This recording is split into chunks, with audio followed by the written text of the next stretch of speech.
রাধে কৃষ্ণ বন্ধুরা, কেমন আছেন আপনারা? আশা করি সবাই ভালো আছেন। আজকে আবার একটা নতুন ভিডিও নিয়ে হাজির হয়ে গেছি। ভিডিওটি শেষ অবধি দেখার অনুরোধ রইল। আজকের গল্প রবীন্দ্রনাথ ঠাকুরের দুর্বুদ্ধি। ভিটা ছাড়িতে হইল, কেমন করিয়া তাহা খোলসা করিয়া বলিব না, আভাস দিব মাত্র। আমি পাড়া গিয়ে নেটিভ ডাক্তার, পুলিশের থানার সম্মুখে আমার বাড়ি। যমরাজের সহিত আমার যে পরিমাণ আনুগত্য ছিল, দারোগা বাবুর সহিত তাহা অপেক্ষা কম ছিল না। সুতরাং নর এবং নারায়ণের দ্বারা মানুষের যত বিবিধ রকমের পীড়া ঘটিতে পারে তাহা আমার সুগোচর ছিল। যেমন মনির দ্বারা বলয়ের দ্বারা মনির শোভা বৃদ্ধি হয়, তেমনি আমার মধ্যস্থতায় দারোগার এবং দারোগার মধ্যস্থতায় আমার উত্তরোত্তর আর্থিক শ্রীবৃদ্ধি ঘটিতেছিল। এই সকল ঘনিষ্ঠ কারণে হাল নিয়মের কৃতবিদ্য দারোগা ললিত চক্রবর্তীর সঙ্গে আমার একটু বিশেষ বন্ধুত্ব ছিল। তাহার একটি অরক্ষণীয়া আত্মীয়া কন্যার সহিত বিবাহের জন্য মাঝে মাঝে অনুরোধ করিয়া আমাকেও প্রায় তিনি অরক্ষণীয়া করিয়া তুলিয়াছিলেন। কিন্তু শশী আমারই একমাত্র কন্যা, মাতৃহীনা। তাহাকে বিমাতার হাতে সমর্পণ করিতে পারিলাম না। বর্ষে বর্ষে নতুন পঞ্জিকার মতে বিবাহের কত শুভলগ্নই ব্যর্থ হইল। আমার চোখের সম্মুখে কত যোগ্য এবং অযোগ্য পাত্র চতুর্দোলায় চড়িল। আমি কেবল বরযাত্রীর দলে বাহির বাটিতে মিষ্টান্ন খাইয়া নিঃশ্বাস ফেলিয়া বাড়ি ফিরিয়া আসিলাম। শশীর বয়স 12 হইয়া প্রায় 13 পড়ে। কিছু সুবিধে মতো টাকার জোগাড় করিতে পারিলেই মেয়েটিকে একটি বিশিষ্ট বড় ঘরে বিবাহ দিতে পারিব, এমন আশা পাইয়াছি। সেই কর্মটি শেষ করিতে পারিলে অবিলম্বে আর একটি শুভ কর্মের আয়োজনে মনোনিবেশ করিতে পারিব। সেই অত্যাবশ্যক টাকাটার কথা ধ্যান করিতেছিলাম।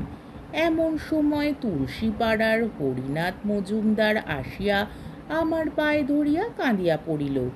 কথাটা এই, তাহার বিধবা কন্যা রাত্রে হঠাৎ মারা গিয়াছে। শত্রুপক্ষ গর্ভপাতের অপবাদ দিয়া দারোগার কাছে বেনামি পত্র লিখিয়াছে। এক্ষুনি পুলিশ তাহার মৃতদেহ লইয়া টানাটানি করিতে উদ্ধত। সদ্য কন্যা শোকের উপর এত বড় অপমানের আঘাত তাহার পক্ষে অসহ্য হইয়াছে।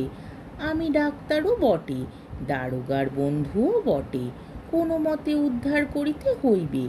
লক্ষ্মী যখন ইচ্ছা করেন তখন এমনি করিয়াই কখনো সদর কখনো খিড়কি দরজা দিয়া অনাহুত আসিয়া উপস্থিত হন। আমি ঘাড় নাড়িয়া বলিলাম, ব্যাপারটা বড় গুরুতর। দুটো একটা কল্পিত উদাহরণ প্রয়োগ করিলাম। কম্পমান বৃদ্ধ হরিনাথ শিশুর মতো কাঁদিতে লাগিল। বিস্তারিত বলা বাহুল্য। কন্যার অন্ত্যেষ্টি সৎকারের সুযোগ করিতে হরিনাথ ফতুর হইয়া গেল।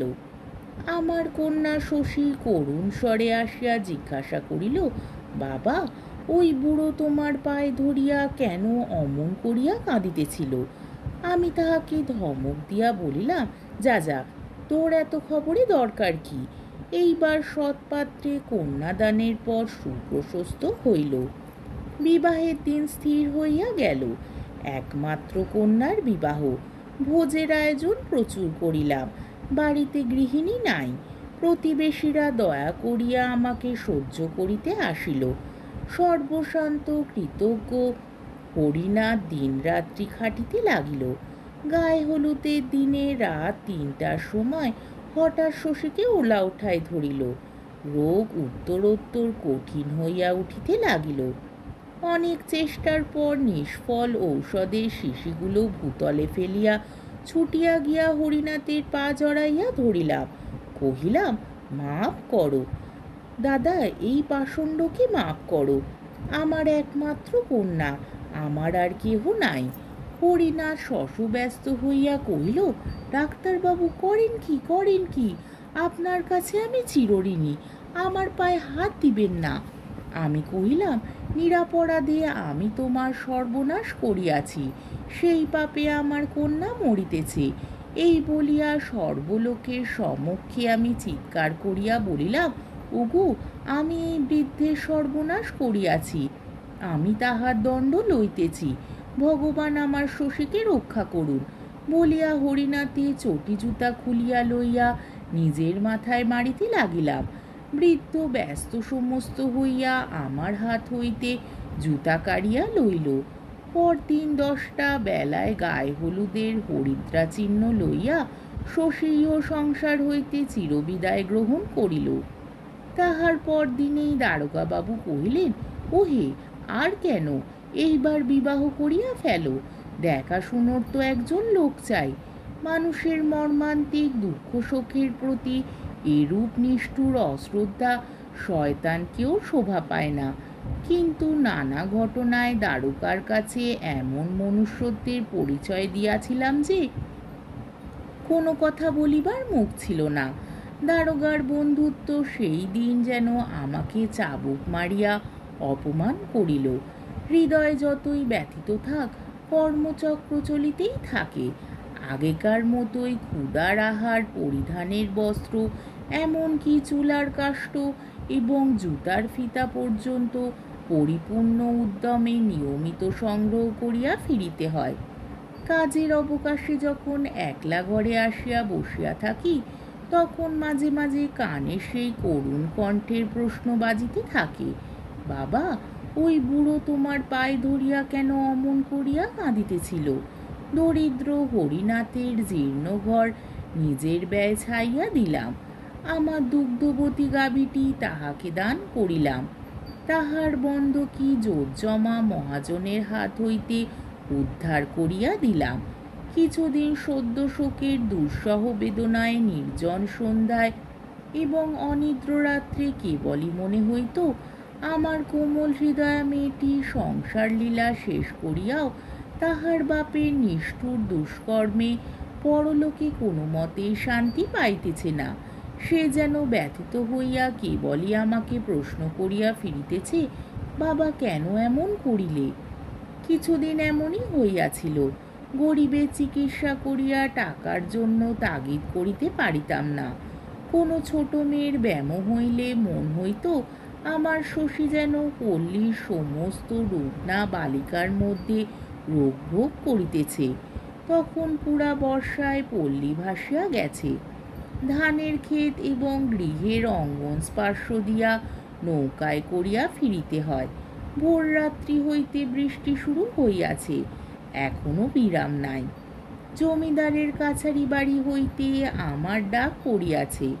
বাবুদের পানসির মাঝি সামান্য বিলম্বটুকু সহ্য করিতে না পারিয়া উদ্যত হইয়া উঠিবার উপক্রম করিতেছে। ইতিপূর্বে এরূপ দুর্যোগে যখন আমাকে বাহির হইতে হইত, তখন একটি লোক ছিল যে আমার পুরাতন ছাতাটি খুলিয়া দেখিত তাহাতে কোথাও ছিদ্র আছে কিনা, এবং একটি ব্যগ্রকণ্ঠ বাদলার হাওয়া ও বৃষ্টির ঝাট হইতে সযত্নে আত্মরক্ষা করিবার জন্য আমাকে বারংবার সতর্ক করিয়া দিত। আজ শূন্য নীরব গৃহ হইতে নিজের ছাতা নিজে সন্ধান করিয়া লইয়া বাহির হইবার সময় তাহার সেই স্নেহময় মুখখানি স্মরণ করিয়া একটুখানি বিলম্ব হইতেছিল। তাহার রুদ্ধ শয়নঘরটার দিকে তাকাইয়া ভাবিতেছিলাম, যে লোক পরের দুঃখকে কিছুই মনে করে না, তাহার সুখের জন্য ভগবান ঘরের মধ্যে এত স্নেহের আয়োজন কেন রাখিবেন? এই ভাবিতে ভাবিতে সেই শূন্য ঘরটার দরজার কাছে আসিয়া বুকের মধ্যে হুহু করিতে লাগিল। বাইরে বড় লোকের বৃত্তের তর্জন স্বর শুনিয়া তাড়াতাড়ি শোক সংবরণ করিয়া বাহির হইয়া পড়িলাম। নৌকায় উঠিবার সময় দেখি থানার ঘাটে ডোঙা বাঁধা, একজন চাষা কৌপিন পড়িয়া বৃষ্টিতে ভিজিতেছে। আমি জিজ্ঞাসা করিলাম, কিরে? উত্তরে শুনিলাম, গতকাল তাহার কন্যাকে সাপে কাটিয়াছে, থানায় রিপোর্ট করিবার জন্য হতভাগ্য তাহাকে দুর্গ্রাম হইতে বাহিরা আনিয়াছে। দেখিলাম সে তাহার নিজের একমাত্র গাত্রবস্ত্র খুলিয়া মৃতদেহ ঢাকিয়া রাখিয়াছে। জমিদারি কাছারির অসহিষ্ণু মাঝি নৌকা ছাড়িয়া দিল। বেলা 1টার সময় বাড়ি ফিরিয়া আসিয়া দেখি তখনও সেই লোকটা বুকের কাছে হাত পা গুটাইয়া বসিয়া বসিয়া ভিজিতেছে। দারোগা বাবুর দর্শন মেলে নাই। আমি তাহাকে আমার রন্ধন অন্নের এক অংশ পাঠাইয়া দিলাম, সে তাহা ছুঁইল না। তাড়াতাড়ি আহার সারিয়া কাছারির রোগীর তাগিদে পুনর্বার বাহির হইলাম। সন্ধ্যার সময় বাড়ি ফিরিয়া দেখি তখনও লোকটা একেবারে অভিভূতের মতো বসিয়া আছে। কথা জিজ্ঞাসা করিলে উত্তর দিতে পারে না, মুখের দিকে তাকাইয়া থাকে। এখন তাহার কাছে এই নদী, ওই গ্রাম, ওই থানা, এই মেঘাচ্ছন্ন আর্দ্রপঙ্কিল পৃথিবীটা স্বপ্নের মতো। বারংবার প্রশ্নের দ্বারা জানিলাম। একবার একজন কনস্টেবল আসিয়া জিজ্ঞাসা করিয়াছিল ট্যাকে কিছু আছে কিনা। সে উত্তরে করিয়াছিল সে নিতান্ত গরিব, তাহার কিছু নাই। কনস্টেবল বলিয়া গেছে, থাক বেটা, তবে এখন বসিয়া থাক। এমন দৃশ্য পূর্বেও অনেকবার দেখিয়াছি, কখনো কিছুই মনে হয় নাই। আজ কোনো মতে সহ্য করিতে পারিলাম না। আমার শশীর করুণা গদগদ অব্যক্ত কণ্ঠ সমস্ত বাতলার আকাশ জুড়িয়া বাজিয়া উঠিল। ওই কন্যাহারা বাক্যহীন চাষার অপরিমেয় দুঃখ আমার বুকের পাঁজরগুলোকে যেন ঠেলিয়া উঠিতে লাগিল। দারোগাবাবু বেতের মোড়ায় বসিয়া আরামে গুড়গুড়ি টানিতেছিলেন। তাহার কন্যা দায়গ্রস্ত আত্মীয় মেশোটি আমার প্রতি লক্ষ্য করিয়াই সম্প্রতি দেশ হইতে আসিয়াছেন। তিনি মাদুরের ওপর বসিয়া গল্প করিতেছিলেন। আমি একদমে ঝড়ের বেগে সেখানে উপস্থিত হইলাম। চিৎকার করিয়া বলিলাম, আপনারা মানুষ না পিশাচ? বলিয়া আমার সমস্ত দিনের উপার্জনের টাকা ঝনাত করিয়া তাহার সম্মুখে ফেলিয়া দিয়া কহিলাম, টাকা চান তো এই নিন, যখন মরিবেন সঙ্গে লইয়া যাইবেন। এখন এই লোকটাকে ছুটি দিন, ও কন্যার সৎকার করিয়া আসুক। বহু উৎপীড়িতের অশ্রুসেচনে দারোগার সহিত ডাক্তারের যে প্রণয় বাড়িয়া উঠিয়াছিল তাহা এই ঝড়ে ভূমিসাৎ হইয়া গেল। অনতিকাল পরে দারোগার পায়ে ধরিয়াছি। তাহার মহাদাসয়তার উল্লেখ করিয়া অনেক স্তুতি এবং নিজের বুদ্ধিভ্রংশ হইয়া যাওয়ার আত্মধিক্কার প্রয়োগ করিয়াছি, কিন্তু শেষটা ভিটে ছাড়িতে হইল।